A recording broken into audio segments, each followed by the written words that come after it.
David, vete a ver la tele otro lado que yo estoy en clase, por favor.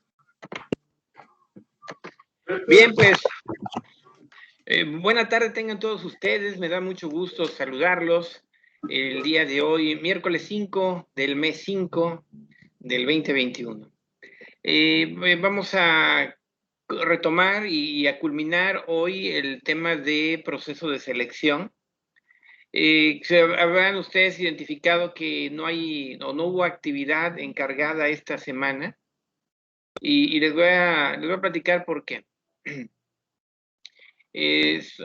No veo en este momento, probablemente sea mi internet, pero no veo más que iconos. Me gustaría ver alguna cámara encendida, porque eso me retroalimenta. Ya vi a Adriana. Ajá. Acuérdense que eso me retroalimenta. Primero, saber si me están escuchando, y pues ya lo segundo, saber si me están entendiendo. Gracias, Alejandra también, Lilian, Ingrid, Flor y Amilet. Ya las estoy viendo también, gracias. Y bueno, creo que nada más de momento. Ahí está Carla y Olivet Maite. Ya hay más, Claudio, Esther Guadalupe.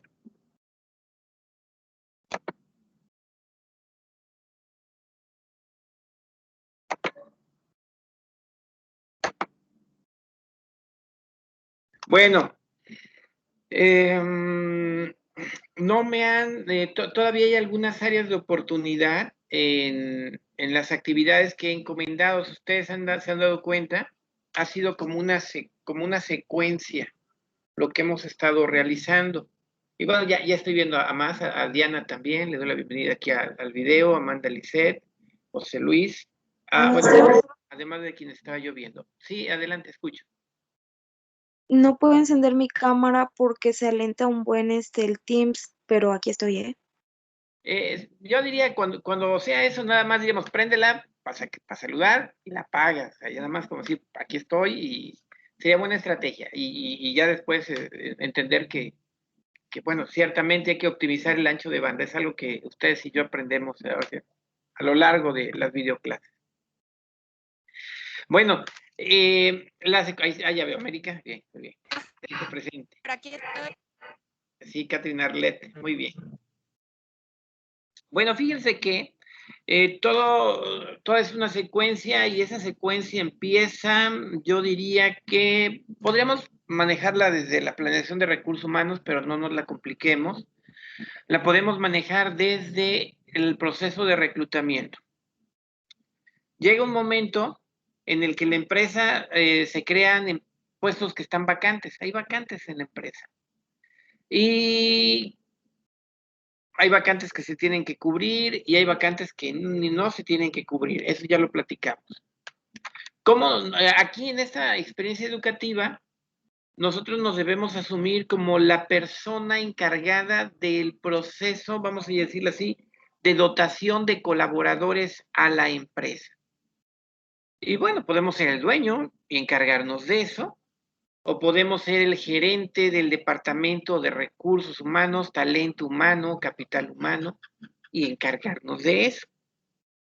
Entonces, pues, esas son las posiciones desde las cuales debemos de asumirnos en esta experiencia educativa. Entonces, bueno, pensemos en la empresa de la cual nosotros somos el gerente de talento humano.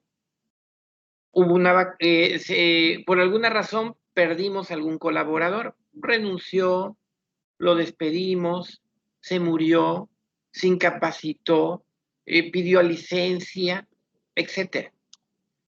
Y pues nosotros, antes de proceder a reemplazarlo por alguien más, tenemos que hacer un estudio que, como ya lo dijimos, y quizás, ojalá así sea, ustedes lo recuerden, es la redistribución del trabajo, estudio de redistribución del trabajo, con la idea de verificar si la labor de quien se fue puede ser repartida entre los que se quedaron y ocupan el mismo puesto. Esa parte es importante, no la vayan a olvidar.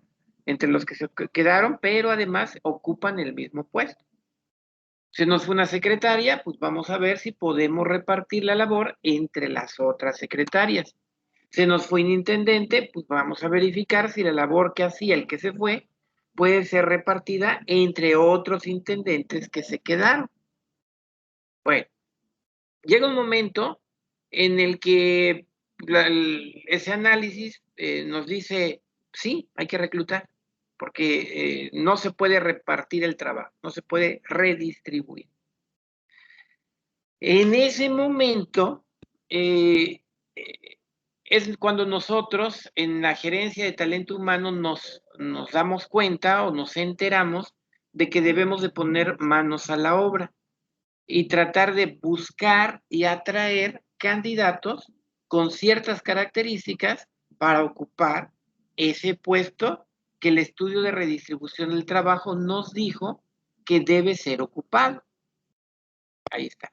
Ahora, ¿con qué características? Yo alguna vez les dije, y a lo mejor esto puede ser alguna pregunta en el examen, que nosotros no buscamos personas, sino buscamos perfiles. Buscamos perfiles, es decir, un conjunto de cualidades o características que tengan las personas para poder asegurar hasta cierto grado que van a desempeñarse con eficiencia en las labores que les vamos a encomendar, según el puesto que está vacante y que sería el puesto que van a ocupar.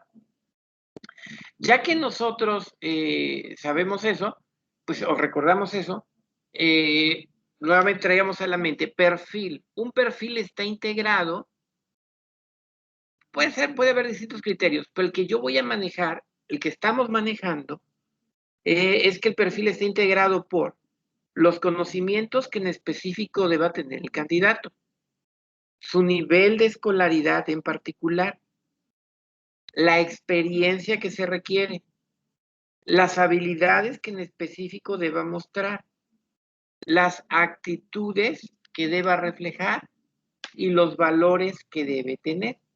Son esos conjuntos de esas 6 características las que nosotros vamos a considerar como el perfil de los candidatos.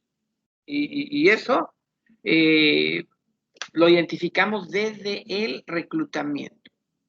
Con base en eso, ustedes se acuerdan, hicimos uso de una técnica de reclutamiento.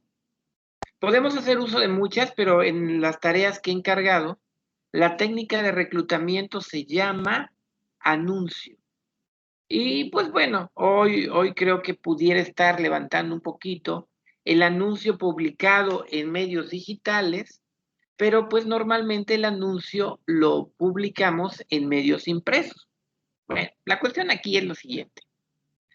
No importa si lo publiquemos en medios digitales o lo publiquemos en medios impresos, el anuncio debe tener las mismas características, la misma información. Entonces hay que nos quede claro, eso lo pudiera preguntar tramposamente en el examen. Algo así como, ¿qué tipo de anuncio es el que debe tener, no sé, mayores características visuales, ¿no? Y a lo mejor usted tramposamente cocan en mi trampa y puedan poner pues el anuncio en medios digitales, ¿no? El anuncio en digitales y en impresos. Es igual, es lo mismo. Bueno, ya nosotros platicamos que un anuncio de reclutamiento, desde la perspectiva de quien les habla, un anuncio de reclutamiento perfecto debe tener un cierto conjunto de cualidades que lo hagan atractivo e informativo. Eso ya lo platicamos. Bueno, el chiste es que en ese anuncio nosotros informamos que tenemos un puesto vacante, que necesitamos a alguien que lo cubra. Y prácticamente decimos algo así. Si tú tienes estas características, ven, te estamos esperando para que participes en el proceso. Quizás tú te puedas quedar con el puesto. ¿Y qué es lo que informamos en el anuncio? Bueno, informamos qué conocimientos en particular debe tener la persona para poder ocupar el puesto. Y cuando digo en particular, en verdad es en particular. Porque, bueno, por ejemplo, dicen, conocimientos contables. Ah, caray. No manches. Conocimientos contables son un montón de conocimientos. Ustedes estudian una carrera de 8 semestres y llevan 50 y tantas materias para poder aprender, para poder tener conocimientos contables. Entonces, no son conocimientos específicos.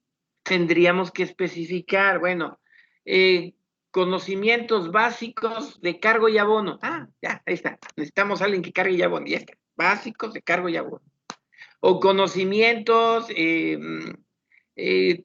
técnicos para la elaboración de presupuestos. Ah, bueno, en particular van a hacer presupuestos. Debes saber hacer presupuestos. No importa que no sepa calcular impuestos, pero si sabe hacer un presupuesto, eso es lo que nosotros queremos. No sé si me doy a entender. No debes saber todo, debes saber algunas cosas.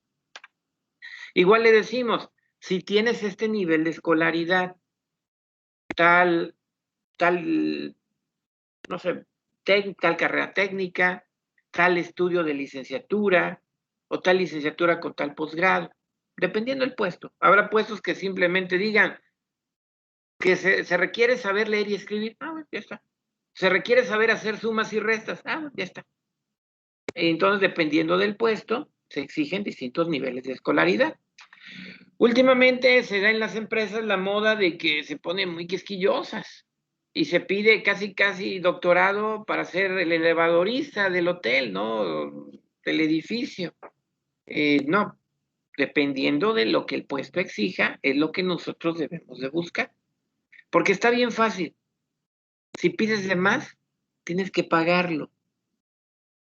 Y si no lo pagas, pues vas a tener a personas que van a llegar interesadas, van a participar y cuando sepan lo que tú les quieres pagar, pues se van a ir. Entonces es un tema importante a considerar. También en ese anuncio, acuérdense, les decimos, si tienes tal experiencia, caray, o no es necesario tener experiencia. Nosotros lo vamos a señalar en función a lo que el puesto exija. La experiencia, acuérdense, esa es otra pregunta de examen. Puede ser experiencia en el área, experiencia laboral y experiencia en el puesto. Creo que las dije en desorden, pero ahorita se las platico. Experiencia laboral, pues que haya trabajado de lo que sea en donde sea. Experiencia en el área, que haya trabajado en una empresa semejante a la nuestra y realizando labores semejantes a las que nosotros realizamos. Y experiencia en el puesto, bueno, esa no hay ni que explicarla, que ya antes haya ocupado el puesto que nosotros estamos buscando. La experiencia, ahí tenemos, acuérdense,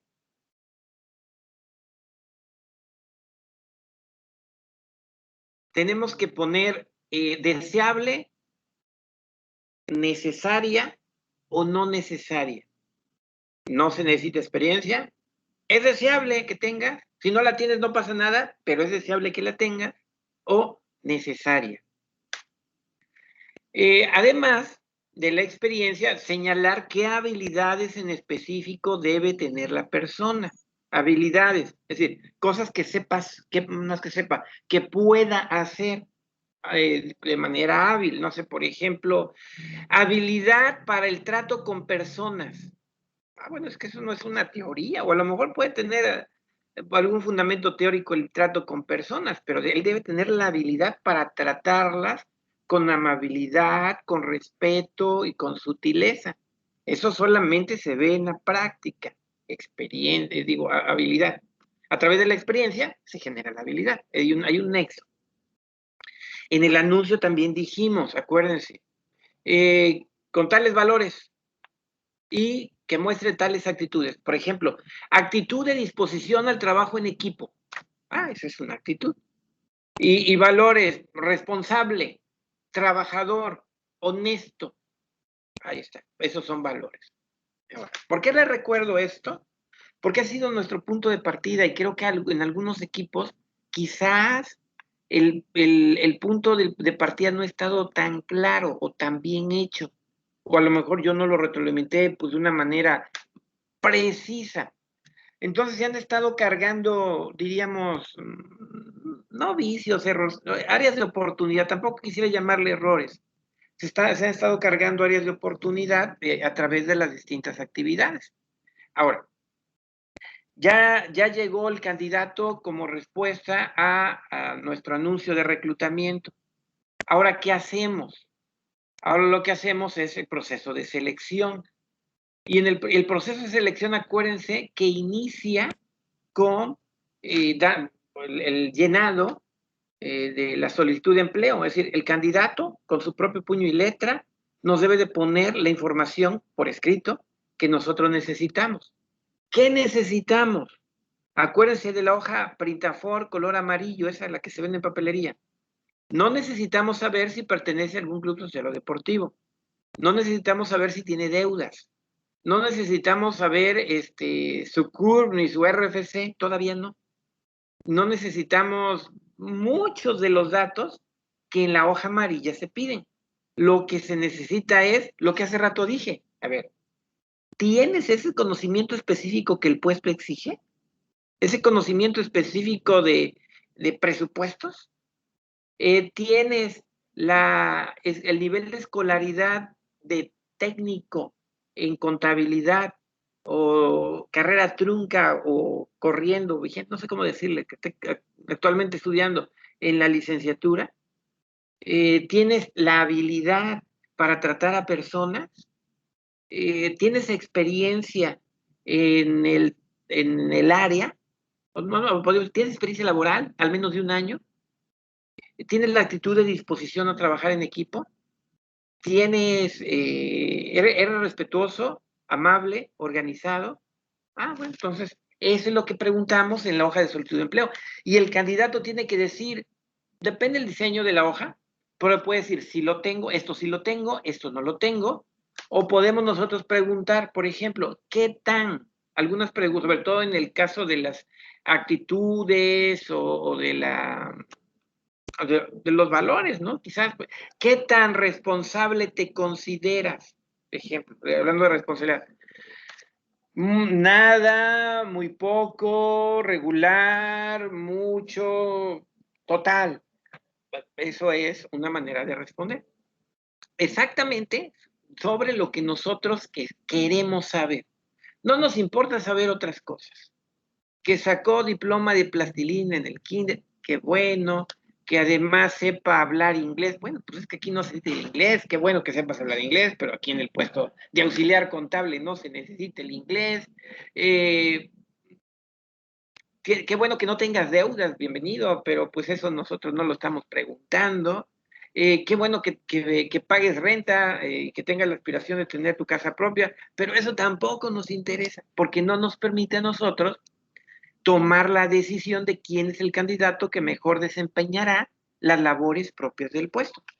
En otras palabras, fíjense, hemos estado alineando la información del perfil del puesto con lo que pusimos en el anuncio de reclutamiento, con lo que estamos poniendo en la hoja de solicitud de empleo y con lo que debemos de preguntar en la entrevista. Ya en la entrevista, ¿de qué debemos preguntar en la entrevista? De lo mismo. Nada más que a diferencia de la hoja de solicitud de empleo, fíjense, la información del candidato en la hoja de solicitud de empleo nos las dio de su propio puño y letra, por escrito. Ahora corresponde que nos la dé de su propia voz, ahí habladito, platicadito, en la entrevista. Y ahí, por supuesto, que podemos abordar, irnos a mayor nivel de profundidad. O, por ejemplo, si en la hoja de solicitud de empleo preguntamos, ¿qué tan responsable te consideras? Y el candidato respondió regular. Bueno, entonces pues, nosotros podemos ahí abordar en la entrevista como pregunta, ¿por qué consideras tener ese nivel de responsabilidad? ¿Qué te falta? ¿Cuáles son tus áreas de oportunidad? Por ejemplo, ¿no? O inclusive también podemos ponerlo dependiendo de lo que ella respondió el candidato, que no tiene mucha, que es medianamente responsable o que es totalmente responsable. Nosotros en la entrevista pues debemos de ahondar. Al final, independientemente de que nos haya dicho en tal nivel, tal nivel, tal nivel, pues la pregunta pues prácticamente pudiera ser la misma como la que acabo yo de estructurar, ¿por qué consideras tener tal nivel de responsabilidad? En tu hoja de solicitud de empleo tú escribiste tal. Bueno, entonces remitirnos a la hoja de solicitud de empleo. No sé si hasta este momento me estoy dando a entender con respecto a cómo tenemos que ir conectando todo y no perdernos, porque creo que, al menos es mi percepción, no sucede con todos, pero sí sucede con algunos que ya se fueron para otros lados. ¿Y por qué? Bueno, porque fíjense que hay buenos consejos. Por ejemplo, en el caso de las entrevistas de empleo, hay buenos consejos. A lo mejor ustedes bien estudiosos, y no dudo que sean estudiosos, por eso me queden re bien. A lo mejor se fueron a buscar consejos para realizar excelentes entrevistas o las 5 preguntas que no deben faltar en una entrevista de empleo. Y pues bueno, está bien, se nota que indagaron, nada más que hay que saber cómo conectarlas con lo que a nosotros nos está interesando conocer acerca de los candidatos. Porque, pues bueno, hay preguntas que son, diríamos, como de cajón, ¿no? ¿Cuál podría ser una? ¿Por qué crees tú que deberíamos elegirte como la persona adecuada para ocupar el puesto vacante? De cajón, ¿no? Bueno, pero eso con qué lo vamos a conectar. ¿Qué queremos saber a través de esa pregunta? ¿Qué de lo que del perfil que es nuestra fuente original diríamos, fuente de referencia original, el perfil? Entonces, sí, vamos a hacer todas esas preguntas, son bien bonitas, que están bien recomendadas, pero aquí el tema es cómo las vamos a relacionar con el perfil del puesto que está vacante. Y nos vamos a dar cuenta que hay algunas preguntas que sí están bonitas, que sí están recomendables para otras situaciones, pero no para tu entrevista en particular, no para el puesto que en particular estás trabajando y en el cual deseas encontrar a la persona adecuada para poderlo desempeñar. Creo que fundamentalmente se trata de eso. Pusieron preguntas bien domingueras, bien, mis respetos, se nota el trabajo. Nada más mi llamada de atención es que no se nos olvide relacionarlo con lo que tenemos que relacionar, porque al final, si no atendemos eso, vamos a correr un riesgo muy grande. Y el riesgo muy grande es que terminemos seleccionando a una persona por características que no tienen que ver con el perfil. Y es que este es el que me gustó, ¿qué respuesta dio cuando le pregunté acerca de cómo imaginaba su futuro en la empresa? Pues está bien, pero eso no es lo importante. Eso no es lo importante. A lo mejor en una situación de desempate tengamos 2 candidatos en las que los conocimientos, escolaridad, habilidades, experiencia, actitudes y valores, pues son bien semejantes. Bueno, entonces vamos con base en otras preguntas, a tratar de identificar un criterio de desempate para poder pues, tomar una decisión. Y bueno, ¿cuál puede ser el criterio de desempate? A veces cometemos el error de pensar que nos conviene tener a la persona con mayores sueños e ilusiones, pero no, depende del puesto y depende en realidad de la circunstancia de la empresa. Por ejemplo, si nosotros estamos realizando un proceso para seleccionar ¿qué les gusta? Al bodeguero de la empresa. O sea, tú quieres tener en la bodega a una persona con sueños e ilusiones, o mejor a una persona que sea feliz trabajando en la bodega, que encuentre en el trabajo de bodeguero un trabajo fácil y bonito, tal y como él lo quiere. Yo creo que en algunos puestos, sí es importante pensar así en alguien que tenga un alto sentimiento y propósito de crecimiento, pero en otros a lo mejor nos conviene una persona más modesta, más modesta. No sé si hasta este momento, y antes de que yo siga hablando, alguno de ustedes quisiera hacer alguna pregunta, tengan alguna duda, deseen hacer algún comentario o, bueno, participar de alguna manera. Adelante para quien guste.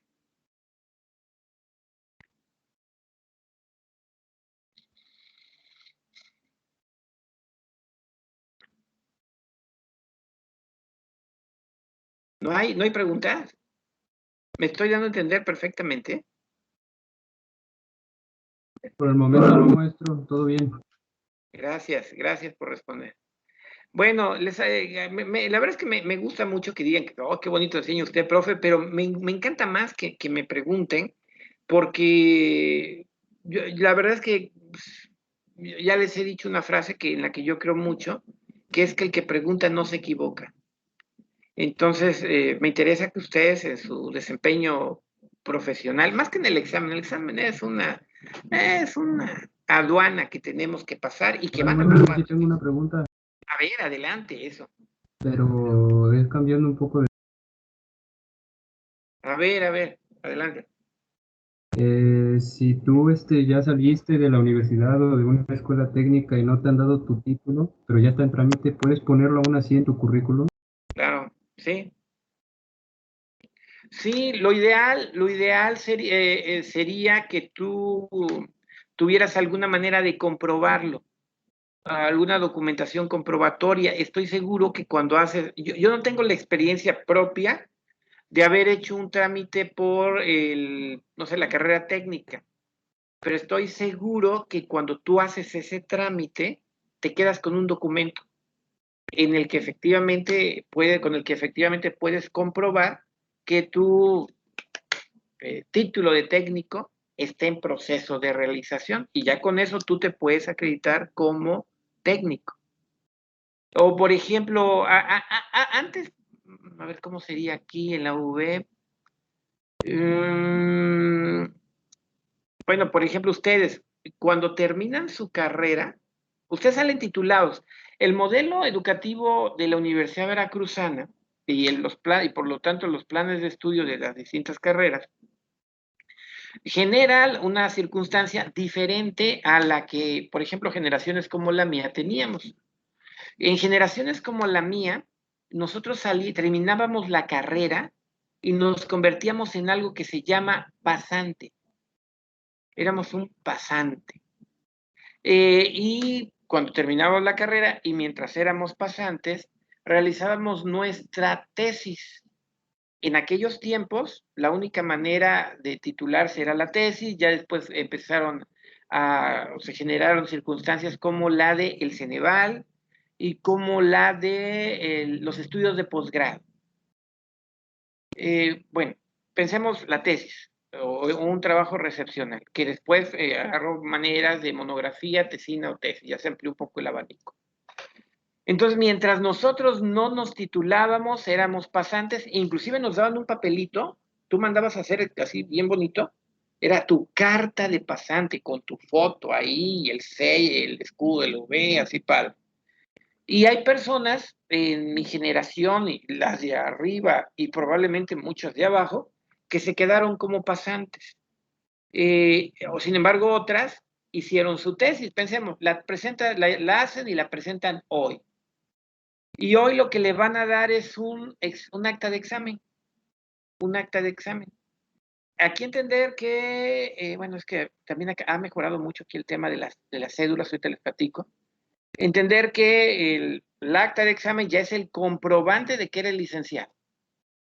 Tan comprobante que cuando ustedes, bueno, cuando alguien ya presenta y aprueba, le toma la protesta. Y efectivamente la protesta es para cumplir las responsabilidades, en este caso, en el caso de ustedes, de licenciados en contaduría. ¿Quién les hace el título? El papel que se llama título, el impreso, la propia UV.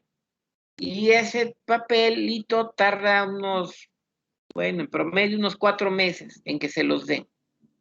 En esos 4 meses, ustedes pueden acreditarse como licenciados. O bueno, los estudiantes pueden acreditarse como licenciados. ¿Por qué? Ahí está el comprobante. En el caso de ustedes, ahora sí ya me voy con ustedes, estaba yo hablando de ustedes, pero no, porque ustedes tienen que cursar una experiencia educativa que se llama experiencia recepcional. En cuanto la cursen y aprueben y obtengan todos los créditos que señala su plan de estudios, en ese momento ustedes ya son licenciados. Oiga, profe, pero no tengo mi título. Bueno, título es el documento con el que vas a comprobar que eres licenciado, pero ya lo eres, porque cumpliste con todos los requisitos para poder ser nombrado así. Cursaste formalmente una carrera, un cierto número de experiencias educativas, por las cuales obtuviste determinado número de créditos y pues dentro del todo ahí hubo algo que se llamó experiencia educativa, experiencia recepcional. Van a tardar, ustedes también van a tardar en tener físicamente su papel, pero ustedes ya son licenciados cuando cursan y aprueban experiencia recepcional y obtienen el total de créditos. Porque fíjense, se da una cosa a veces que es un poco loca. Experiencia recepcional debería ser la última materia. Y ha habido muchos casos, bueno, yo conozco varios, que no. Hay muchachos, por ejemplo, que pasan el Ceneval y todavía deben un montón de materias. ¿Cómo le hicieron? No sé. Pero puedes pasar el Ceneval y eso no significa que seas licenciado. Debes tener el número total de créditos, y cuando menos, o superarlo, el número de créditos que señala el plan de estudios, que pues, no sé, son 300, arriba de 300 créditos. La verdad es que no tengo el número en mente. Bueno, precisamente, y bueno, ya me voy a un tema de recursos humanos derivado de tu pregunta. Nosotros, acuérdense que dijimos, a los candidatos les podemos pedir dos cosas. Uno, que llegue a la empresa y que llene su solicitud de empleo, o le podemos pedir un currículum vitae, o vitae, dice vitae, un currículum. Si le pedimos un currículum, nosotros podemos además pedir o no, con documentación comprobatoria. Eso depende de nosotros. Yo lo que creo es que lo conveniente es pedir un currículum sin documentación comprobatoria. ¿Por qué razón? Porque nos van a llegar, ¿qué les gusta? 15 candidatos para un puesto. Y si a lo que está en el currículum le ponen documentación comprobatoria, pues se hace un currículum gordo, muy gordo.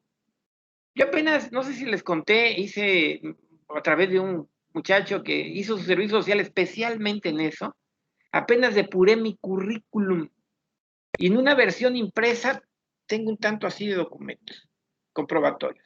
¿Para qué? Entonces, imagínense, no eso, la 10ª parte, que los candidatos lleven la 10ª parte. Van a tener tantos así de gordos, 20, si son 15 candidatos, 15 tantos gordos así, los vamos a llenar de papeles. En digital la gente no está acostumbrada, eso podría ser, alguien diría, pues maestro, que lo manden en digital. No, la gente no lo ve. Sin impreso, que tiene la facilidad nada más de hojear, ven todo el currículum, mucho menos en digital. ¿A quién sí le debemos pedir documentación comprobatoria?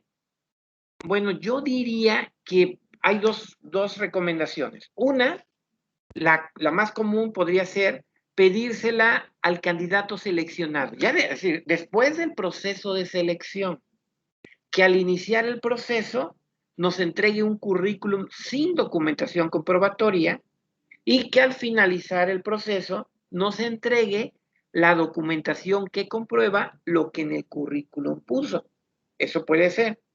Ahora, siendo un poquito más mañoso o entendiendo que la gente a veces es mañosa, podríamos pedir la documentación comprobatoria ahorita lo vamos a platicar, en la etapa de la decisión final. Es decir, cuando queden nada más los 2 o 3 mejores candidatos. Entonces, en lugar de tener 15 tantos gordos así, vamos a tener 2 tantos gordos así. No pasa nada, al final es algo manejable. No nos vamos a llenar de basura. Porque al final, todos esos currículums que al candidato le cuestan un billete, y acuérdense también un tema diríamos, como de consideración con las personas. Quien anda buscando chamba en muchas ocasiones es porque no tiene chamba. Entonces, si nosotros le pedimos un currículum así con muchas especificaciones o con muchas características, pues lo vamos a hacer a gastar un dinero que a lo mejor no tiene, o un dinero que pues el candidato puede usar para comer ese día. Entendiendo además que de los 15, nada más nos vamos a quedar con uno. A lo mejor llegan a la recta final 2 o 3, pero nada más nos vamos a quedar con uno. Entonces no les hagamos gastar de más. Debemos de ser muy conscientes y entender eso. Hay casos de personas que participan en procesos porque quieren mejorar. Es decir, tienen un trabajo ahorita y quieren mejorar en ese trabajo, ya tienen un ingreso, quieren tener otra situación diferente. Pero yo diría que el 80% de las personas a las que vas, por ejemplo, cuando les toque a ustedes, el 80% de las personas a las que van a entrevistar van a ser personas que no tendrán chamba. Y por lo tanto, también tampoco van a tener mucho dinero. Y es mala onda ponerte a pedir cosas que tú sabes que al final ni las vas a ocupar. ¿Vale? No sé si te respondí tu pregunta porque ya me fui muy hacia otra cosa, pero la idea original a lo que tú preguntaste era, sí hay que ponerlo, aunque no tengas el comprobante, pero debes tener un comprobante al final, porque cuando te vayan a seleccionar o contratar, pues te van a decir, a ver, ¿cómo me evidencias que eres técnico en? Lamentablemente vivimos en un mundo lleno de desconfianzas. Difícilmente las personas confiamos en otras. Y bueno, a veces esto se debe a que pues la vida nos ha golpeado. Y como la vida nos ha golpeado o en la vida nos hemos equivocado, pues andamos en la vida desconfiando de los demás. O sea, ya no creemos que haya gente buena. Y bueno, eso nos pasa hasta en lo personal, ¿no? Cuando por ejemplo una muchacha dice que todos los hombres son iguales, bueno, hubo uno que ya te generó la desconfianza, o que nosotros también pensemos así como seleccionadores de personal, es que todos los candidatos son igual de mentirosos. Bueno, hubo uno que nos provocó la desconfianza, pero eso no significa que todos los demás sean mentirosos. A cada quien hay que darle el trato que cada quien se merezca. No puedes juzgar a uno por el comportamiento de otro. Eso aplica en todo, ¿eh? No juzgues a uno por el comportamiento de otro. Cada quien se merece tener su propio juicio. Y en el caso de la chamba que nosotros hacemos, pues es una chamba bien padre porque tú vas a decidir algo muy bueno para la empresa, a qué pieza vas a incorporar, y vas a decidir también algo muy bueno para la vida de esa persona a la que tú incorpores. Lamentablemente, y bueno, si son 15 candidatos, habrá 14 rechazados. Pero bueno, tuvimos la oportunidad de ayudar a uno. Y a ese uno le va a ir bien en la vida gracias al apoyo que tú le estás brindando. Pensémosle así, esa es la chamba del seleccionador, es ayudar. Como yo les platicaba cuando hablábamos de los tipos de entrevistas, decía que hay entrevistas de presión. Que las entrevistas a veces sí se justifican en cuanto a la presión, porque bueno, son entrevistas que se hacen a personas que pretenden ocupar puestos en los que hay mucha exigencia. Pero hay otras entrevistas que aparentemente son de presión, pero la verdad es que ni necesitan ser así. Se hacen de presión porque el seleccionador de personal es un desgraciado inconsciente que trata mal a las personas y que goza de hacerlas sufrir. No se trata de eso. Bien. Hasta este momento, muchachos, ¿me estoy a entender? ¿Habrá alguna otra pregunta o pasamos a lo que viene?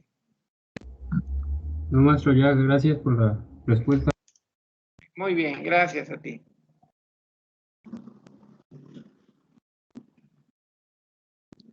Ahora, mi pregunta es, ¿verdad que el examen de conocimientos no hemos platicado? Bien, gracias. Fíjense que esta parte es la más fácil y a los estudiantes se les complica. Yo les voy a pedir, por favor, lo siguiente. Vamos a hacer un ejercicio sencillísimo. Vamos a pensar que tenemos vacante el puesto de auxiliar contable. Creo que es un puesto facilito para ustedes porque todos ustedes tienen una noción de qué hace un auxiliar contable y por lo tanto todo el mundo puede tener una noción de qué conocimientos en específico, qué escolaridad, qué habilidades en específico, qué experiencia, qué actitudes y qué valores debe tener un auxiliar contable. Bueno, en este momento, solamente como una actividad de clase, en el chat, ponga cada quien una. Déjame voy a poner una. Quien quiera pasar dos. Dos preguntas que harías en el examen de conocimientos de las personas que aspiran a ocupar el puesto de auxiliar contable. A ver, adelante. Si pueden hacer dos, sería fabuloso, pero bueno, los vamos leyendo. Acuérdense que entre todos vamos a hacer, la idea es, entre todos vamos a hacer el examen que le vamos a poner al auxiliar contable.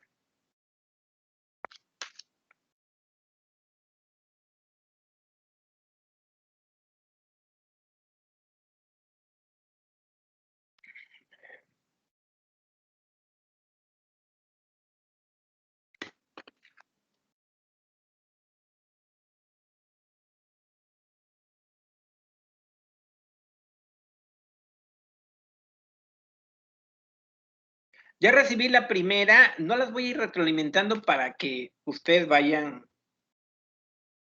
haciéndolas así como ahorita las harían, así libres. Y ya que haya un número suficiente, empezaré a retroalimentar.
Bien, van bien poquitas preguntas, apenas he recibido la de América, bueno, dos de América, una de Vianney y una de Olivet.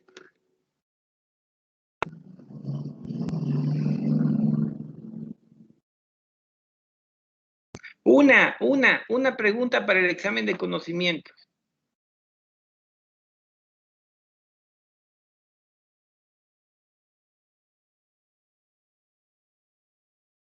Ya llegó la de Jessica, la de Rebeca Melissa.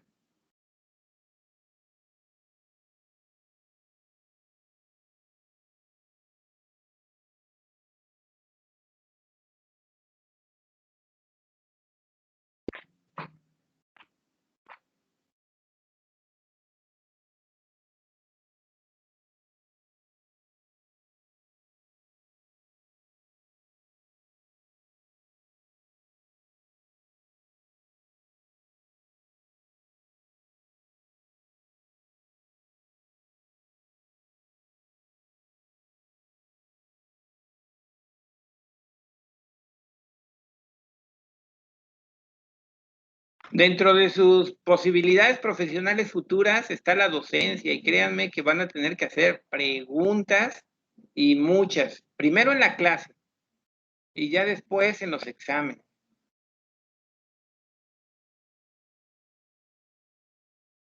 Ya me llegó una de Aranza.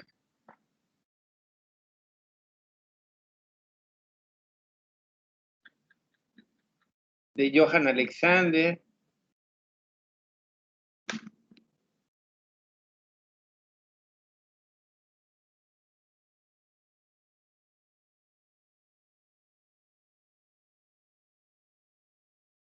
De Sergio. Y habemos muchísimos en el salón, en el aula virtual y apenas llevamos menos de 10.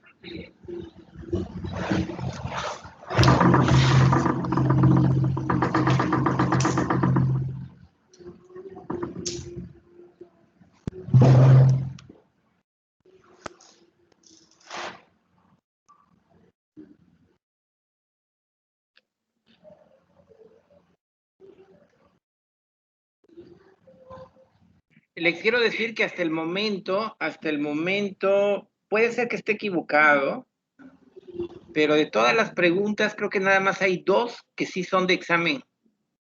Las demás no son de examen.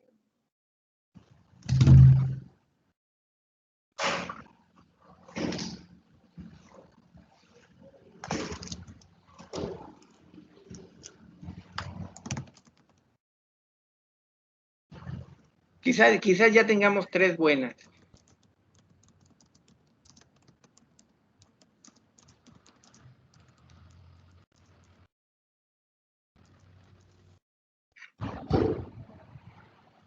A ver, mientras tanto, a los que ya hicieron la pregunta, vean el chat y traten de identificar la razón por la cual yo estoy afirmando lo que estoy afirmando, que solamente hay 3 preguntas de examen.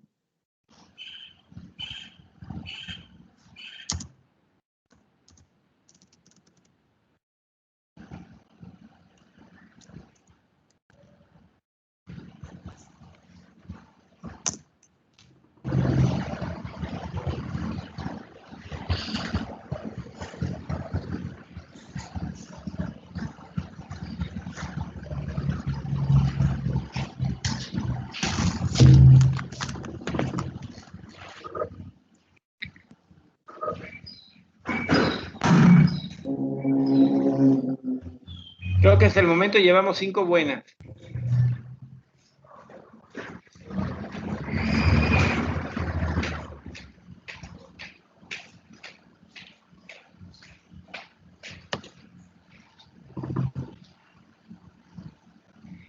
Y bueno, creo que ya es un montón de tiempo para los que no han hecho su pregunta. Ya apenas van 17.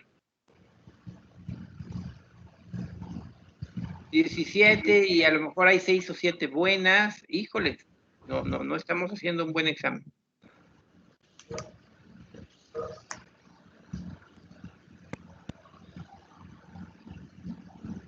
Ya son 19 y creo que llevamos 8 o 9 buenas.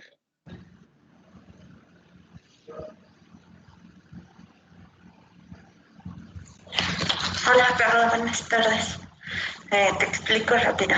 Bueno, las evidencias.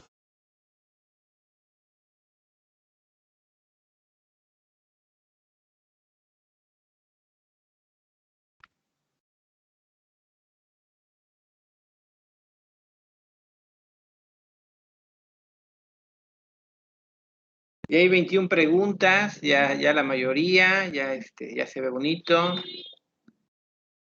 Tenemos como 10 buenas.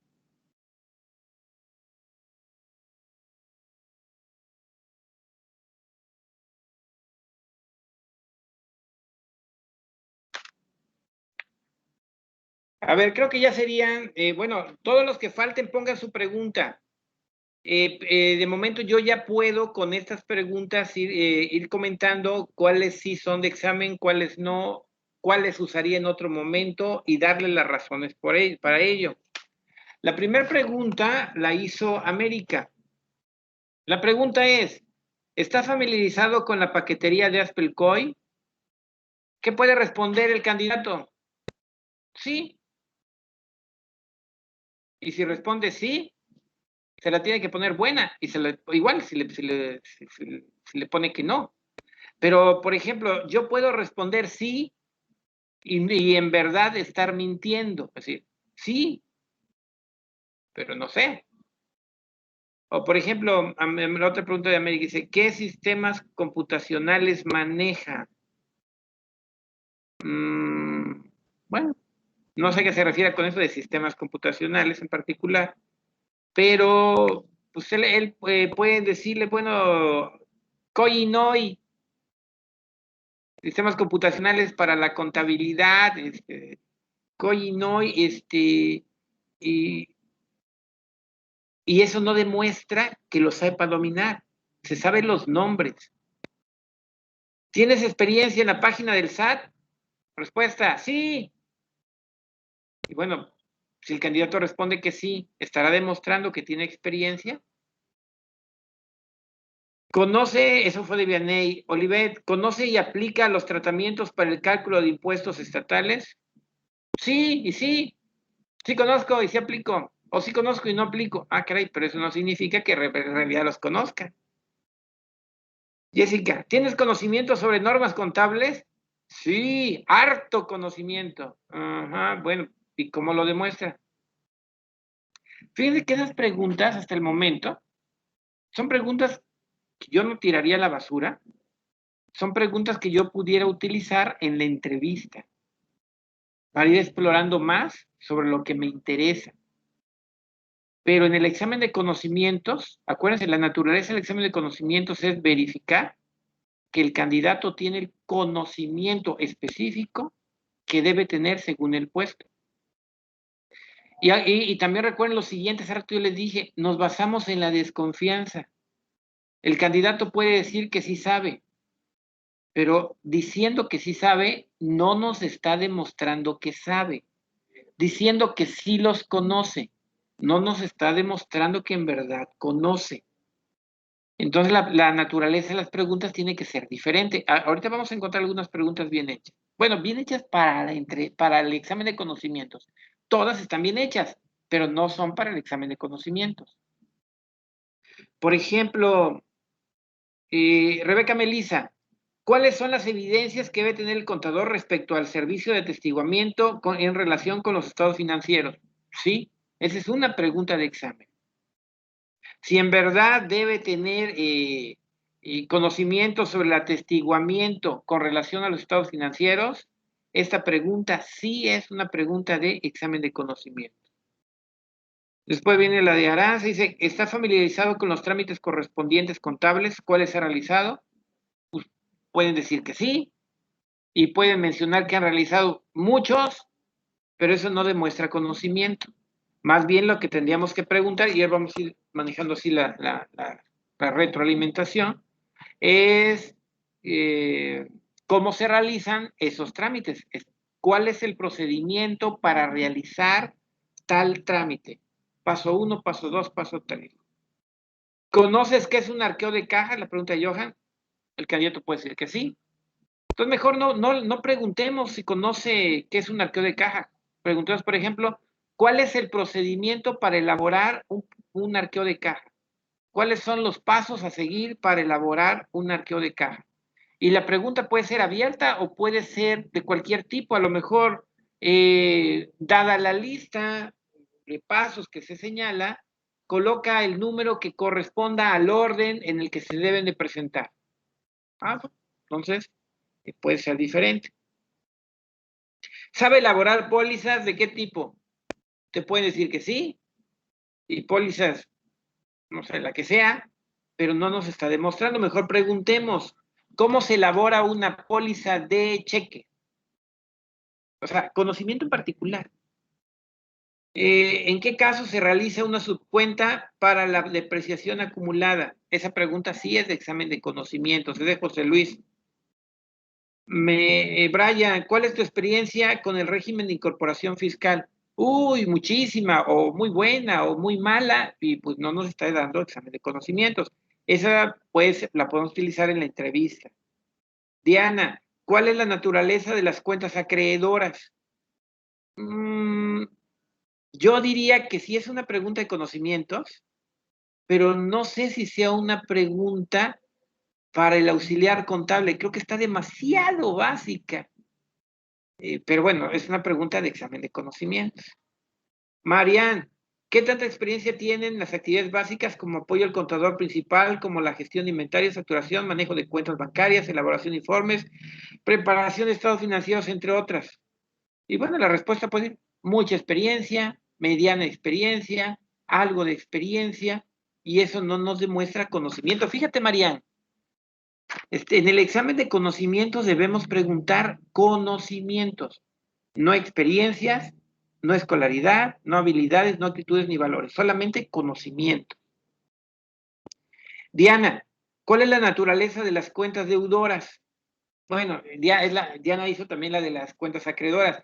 Sí es una pregunta de examen, pero a lo mejor está demasiado básica. No sé tú, mi percepción es que pedimos un nivel superior a eso en particular.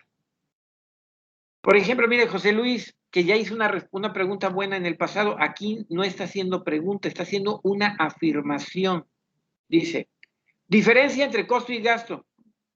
Acá no es pregunta, es afirmación. Entonces, más vale ponerle signo de interrogación. ¿Cuál es la diferencia entre el costo y el gasto? O a lo mejor sin signos de interrogación, pero con una instrucción precisa. Por ejemplo, menciona 3 diferencias entre costo y gasto. Es una instrucción, no está en forma de pregunta, pero sí puede aplicar así. Grecia, ¿cuál es la ecuación contable básica? Bueno, yo creo que está bien, es una pregunta de conocimientos. Carla, ¿sabes la diferencia entre un activo y un pasivo? ¿Cuál es? No, yo creo que quitemos la primera y nos quedamos con la segunda. ¿Cuál es la diferencia entre un activo y un pasivo? Eso es de conocimientos. Magali, ¿sabe elaborar conciliaciones bancarias? Sí sé. Ah, bueno, ¿y cómo lo comprobamos? No hay manera de comprobarlo. Mejor le preguntamos, ¿qué es una conciliación bancaria? ¿Cuál es el propósito de una conciliación bancaria? ¿Por qué es importante realizar conciliaciones bancarias? ¿Cuál es el procedimiento para elaborar una conciliación bancaria? ¿Cuáles son los documentos fuentes de una conciliación bancaria? No sé, podemos sacar muchas preguntas dependiendo qué es lo que nosotros querramos conocer, pero así no, simplemente sabe, ¿no? Sí sé. Ariana dice, ¿cómo funciona un sistema de costos? Sí está bien, aunque se me hace muy general, yo creo como que mejor hacemos varias preguntas sobre costos, ¿no? Primero, ¿qué es un costo? ¿Qué son los costos? ¿Qué es un sistema de costos? ¿Cuál es el propósito de un sistema de costos? ¿Cuáles son los elementos de un sistema de costos? O sea, da para más. Flor dice, ¿cuáles son los estados financieros básicos? Sí, o sea, es de conocimientos. Olivet, híjole, se me saltó aquí. ¿Cuáles son los métodos de control de inventarios? Sí, o menciona los nombres de 2, 3 métodos de control de inventarios. O cuál es el propósito de los métodos de control de inventarios. ¿Por qué es importante contar con control de inventarios en las organizaciones? Amanda, ¿en qué momento el contador público puede salvaguardar? Y la segunda la quitaría. ¿Sabes lo que es una salvaguarda? No, entonces, eso no. La segunda sí, la primera sí. ¿En qué momento el contador público puede salvaguardar? Esther, ¿cuál es la diferencia entre depreciación y amortización? Sí, también. Pero nada más hay una o hay más, o cuántas diferencias quieres. Aquí nada más es una cuestión de formular la pregunta, pero está bien, es de examen. Lixi Yulixa, ¿en base a qué normatividad se preparan los estados financieros? Bien, está bien. Pero aquí nada más es un tema de, eso se los van a estar corrigiendo cuando hagan tesis. Siempre es con base en, no en base a qué, con base en qué normatividad. Son palabras. Ariana, ¿cuáles son los sistemas contables que conoce? Bueno, les puede mencionar que conoce todos, pero eso no demuestra que efectivamente tenga el conocimiento de ellos, el dominio. Alejandro, ¿quiénes emiten las normas de auditoría y quiénes las normas para atestiguar y trabajos especiales? ¿Qué? Puede ser. Híjole, ya lo moví. Por aquí. Elce, ¿en qué consiste la depreciación en línea recta? Sí, puede ser. Elce, ¿qué significan las reglas NIF? No, las siglas NIF. Puede ser también de conocimientos. Ya. Zaira, ¿cuál es la norma de información financiera que trata sobre los elementos básicos de los estados financieros? Elementos básicos. Sí, yo creo que sí, que es para un auxiliar contable porque habla de estados financieros y de elementos básicos. Guadalupe, Ángeles Guadalupe, ¿cuál es la diferencia entre cuenta real, cuenta personal y cuenta nominal? Sí es de conocimiento. Ángela, ¿cuáles son las ventajas y desventajas del presupuesto base cero? Es así. Y pone otra. ¿Conoce los tipos de presupuestos para empresas industriales? No. ¿Conoces? No. Acuérdense, no debemos de preguntar, ¿conoces o sabes? No. Imagínense la materia más difícil que ustedes tienen, la que sea, y que su profe les ponga en el examen nada más preguntas de ¿sabes? Por ejemplo, imaginémonos esta materia, que es de las fáciles, pero pues un examen en el que el profe les pregunte, ¿sabes qué son los recursos humanos? ¿Sabes cuáles son los pasos para reclutar? ¿Conoces cuáles son las técnicas de reclutamiento? ¿Sabes que hay diferencias entre las técnicas y las fuentes de reclutamiento? ¿Conoces cómo se hace una hoja de solicitud de empleo? ¿Cuál es el procedimiento? No sé, ese sí es de conocimiento. ¿Conoces cuáles son los 5 pasos para una entrevista? No, pues sí conozco cuáles son los 5 pasos. Entonces, con que contesten sí a todo, tengo 10. Carla, ¿en qué papel o papeles de trabajo te basarías para la toma de decisiones en relación con la producción y venta? Esta, Carla, se me antoja más como para la prueba práctica. Les platico que en la prueba práctica podemos también hacer un examen, pero a diferencia del examen de conocimientos, en la prueba práctica ponemos, diríamos, problemas o situaciones con base en las cuales los candidatos deberán de tomar decisiones. Por ejemplo, ustedes en las distintas materias, hay una parte, les evalúan en parte conocimientos y en parte les evalúan habilidades. No sé, por ejemplo, fiscal. En fiscal muy probablemente les hagan algunas preguntas de conocimientos. No sé, en qué artículo se encuentra tal o cuáles son los criterios para hacer tal proceso. Sí, eso es una parte, digamos, de conocimientos. Pero en el de fiscal, al final les terminan poniendo un caso. Fulanito de tal es el gerente de tal empresa y las ventas de la empresa son estas y los costos y los gastos y el personal y los impuestos. Y hacemos preguntas. Con base en toda esa información, hacemos preguntas. ¿Qué preguntamos? Pues preguntamos si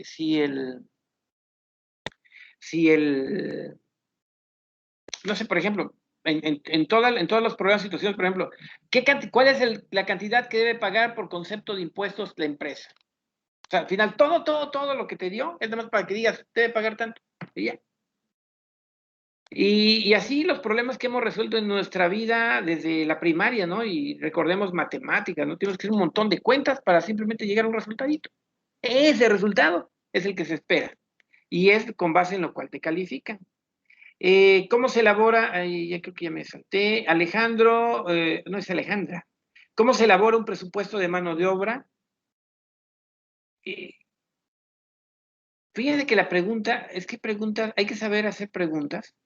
No debemos dejar puertas abiertas. Y sobre todo esto lo reflexiono, porque estoy seguro que ustedes han visto en internet memes de exámenes que han hecho niños, que han contestado de manera genial a las preguntas de los profesores. Entonces, por ejemplo, ¿cómo se elabora un presupuesto de mano de obra? Si lo contestara el niño diría, pues con muchas ganas. ¿Cómo? Con muchas ganas. O puede decir correctamente. Se debe elaborar correctamente. Bueno, pues sí. O sea, ¿habría alguna falla en la lógica del niño que ponga correctamente o que ponga ganas como respuesta a esta pregunta? Y pues no habría fallas en la lógica. Axel, ¿por qué es importante realizar las provisiones en los asientos contables? Es de conocimientos. Maite, ¿qué procedimiento llevarías a cabo para elaborar una nómina? No, eso de ¿qué harías? ¿Qué procedimiento realizarías? ¿Qué decisión tomarías? Todo eso va a las pruebas prácticas. Examen de conocimientos es preguntar sobre conceptos, sobre características, sobre ventajas y desventajas, sobre pasos. Eso es, es el tipo de preguntas para examen de conocimientos. Ya la aplicación de todo eso se va a pruebas prácticas. Excel se menciona la fórmula para calcular la utilidad bruta en el estado de resultados. Sí, también es de conocimientos. Bueno. Cierro el chat por el momento y seguimos con nuestra siguiente diapositiva.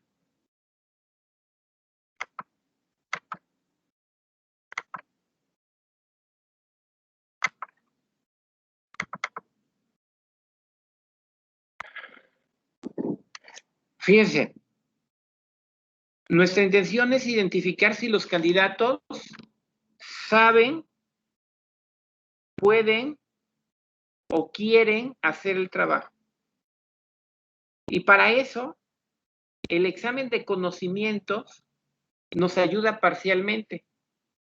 Cuando nosotros aplicamos un examen de conocimientos, lo que en realidad alcanzamos es a identificar si los candidatos saben hacer el trabajo que en el puesto se exige. Y saber hacer es a nivel de conocimiento, solo a nivel de conocimiento.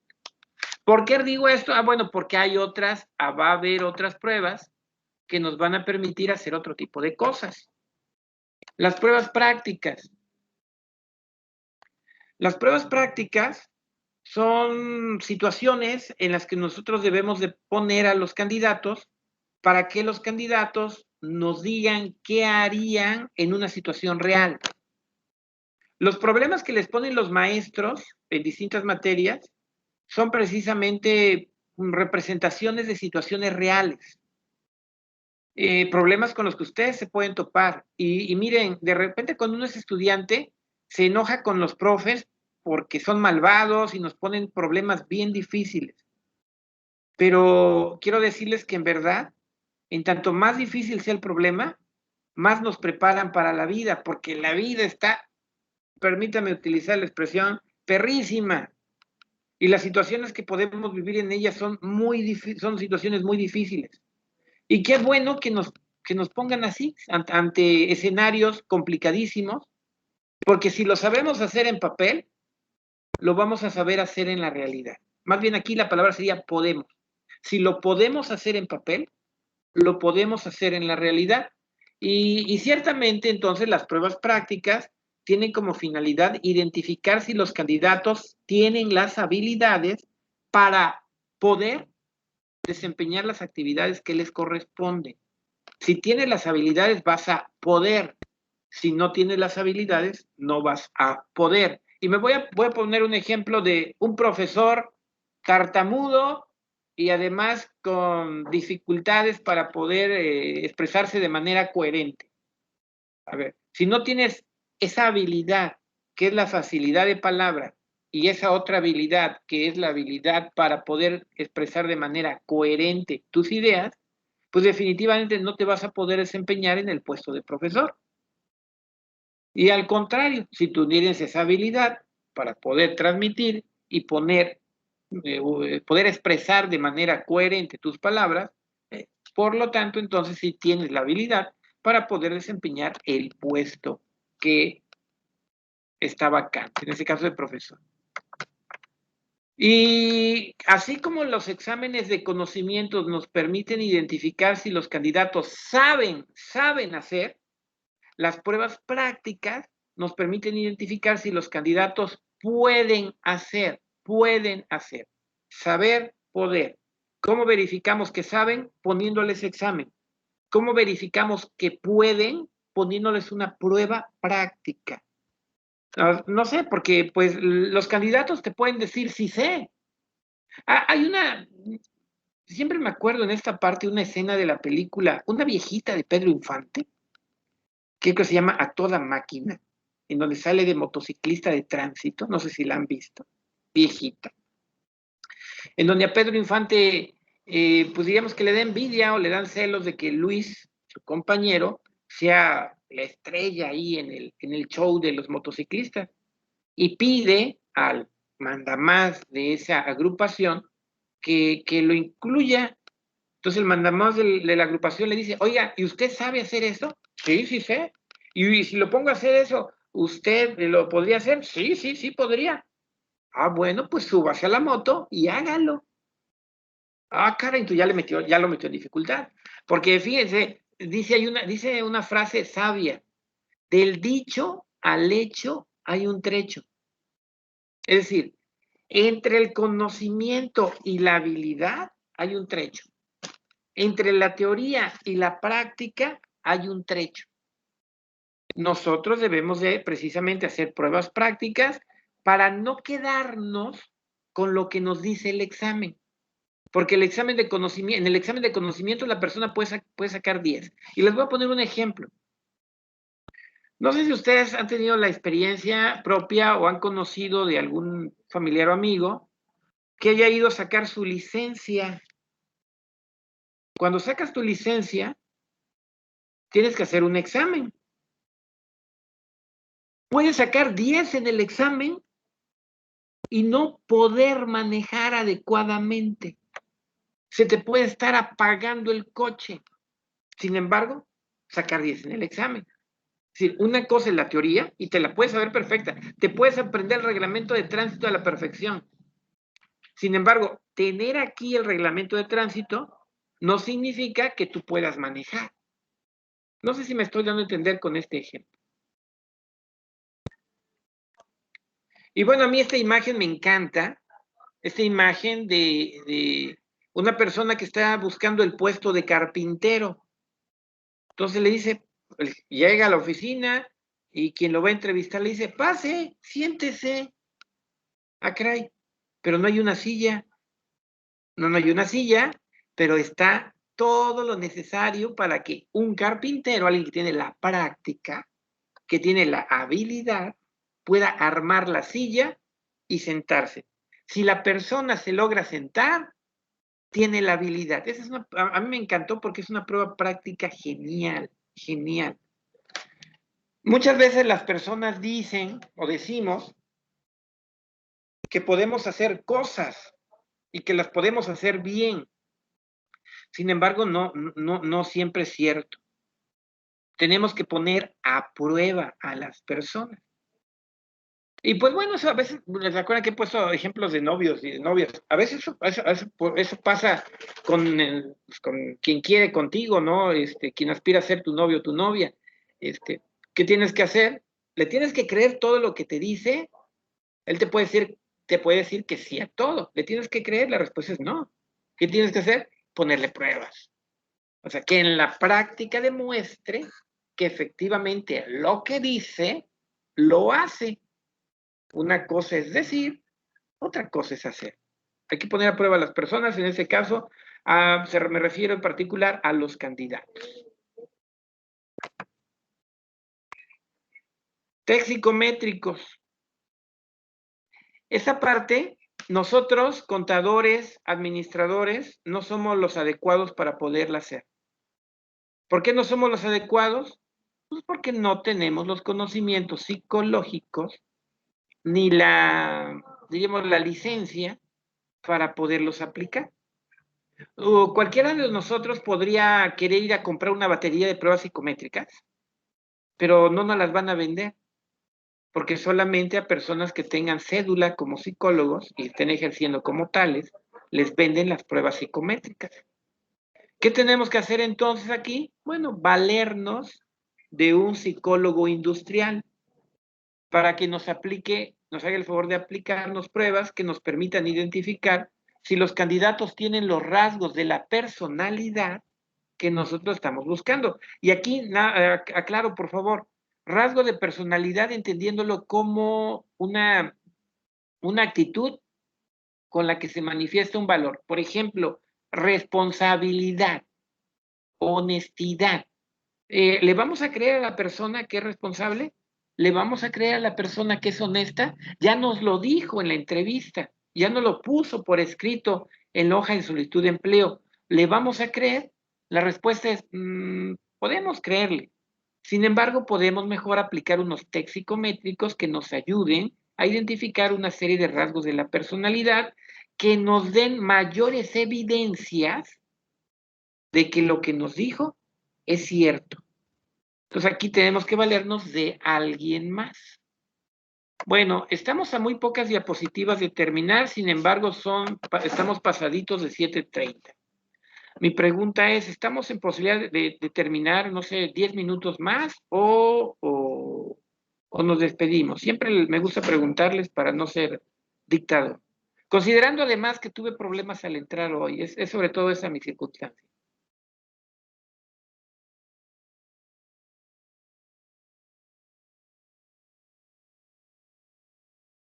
Sean honestos. Por mi parte, adelante, maestro. Gracias. Bien, yo les prometo 10 minutos, cuenten 10 minutos a partir de ahorita. Carla, échame la mano y pon, si tú tienes celular ahí cerquita de ti, pon una alarma en 10 minutos. Cuando suene, la oiremos. Y desactiva tu micro para que cuando suene, la oigamos. Bueno, Sí. muchas gracias.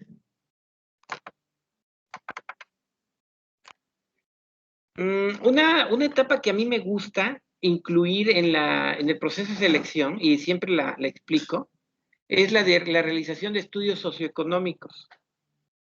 Esta etapa nos permite a nosotros identificar si los candidatos, o cómo han desarrollado los candidatos sus distintos procesos de formación y desarrollo hasta llegar a ser lo que en el día de hoy ellos son.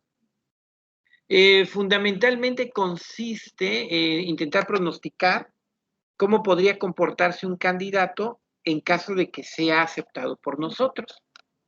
Y pudiera requerir hacer una de tres cosas. Una, visitar a su familia.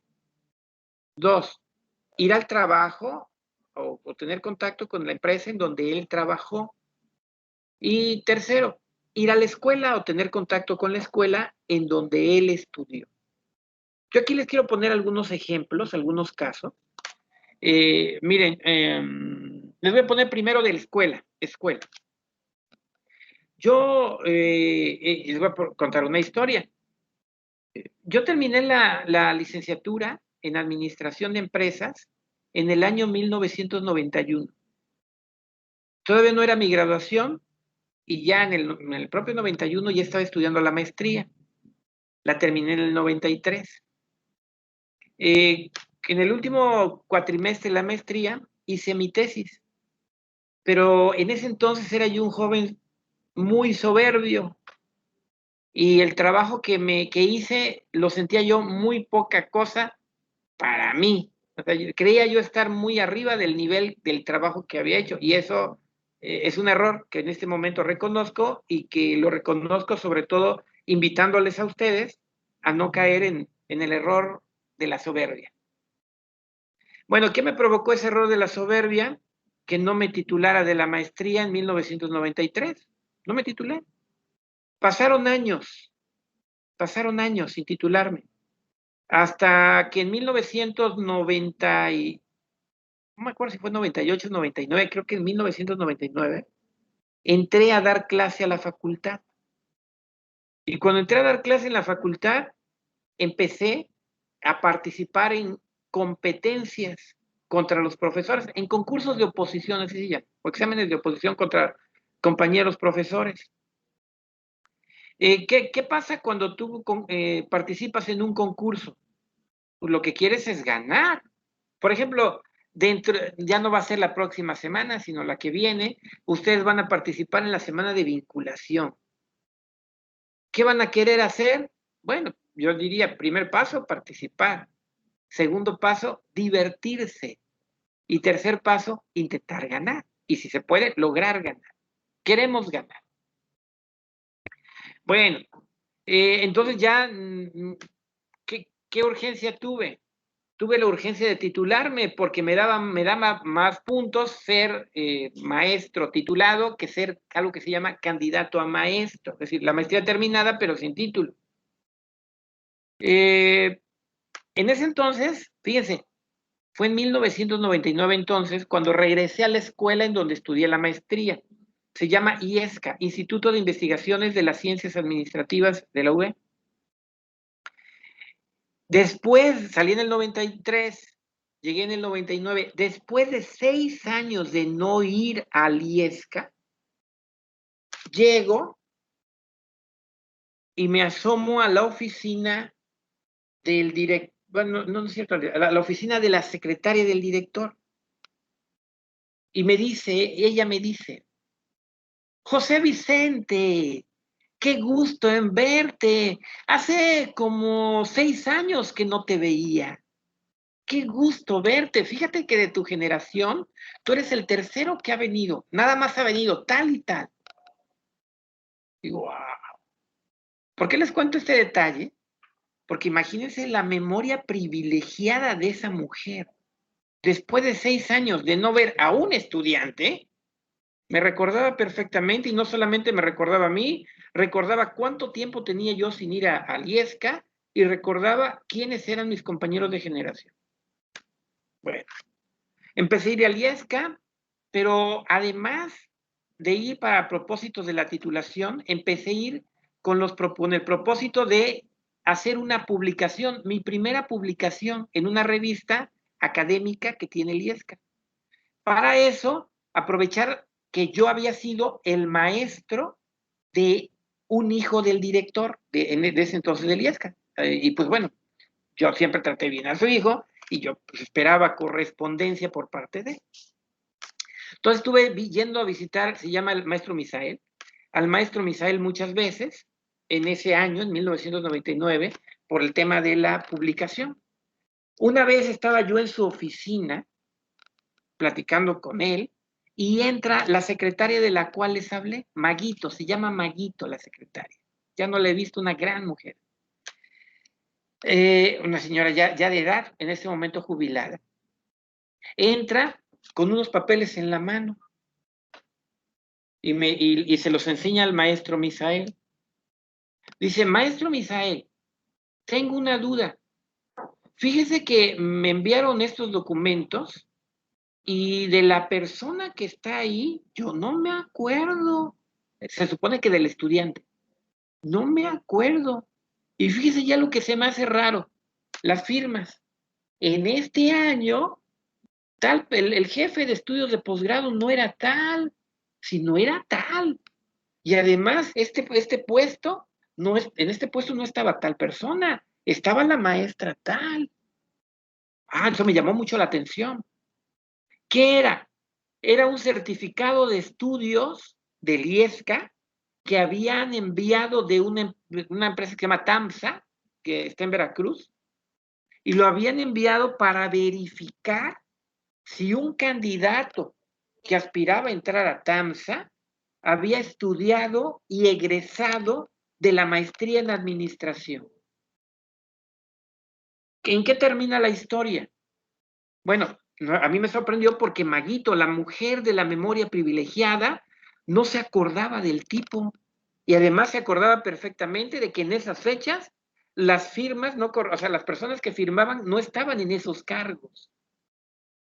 Terminó la historia en que el IESCA le respondió a TAMSA que ese documento era apócrifo, que era de chocolate, que era falso, y por lo tanto, y que esa persona nunca había estado en el IESCA. ¿Qué pasó después? Bueno, estoy seguro que hubo algún proceso legal, pero en el tema de TAMSA, el individuo, no fue contratado, por supuesto que no, por deshonesto, por desleal, por mentiroso, por fraudulento. Eso es lo que nos permite hacer un estudio socioeconómico cuando vamos a la escuela en donde estudió el candidato. Esa es una parte. ¿Me di a entender, muchachos? Sí, maestro.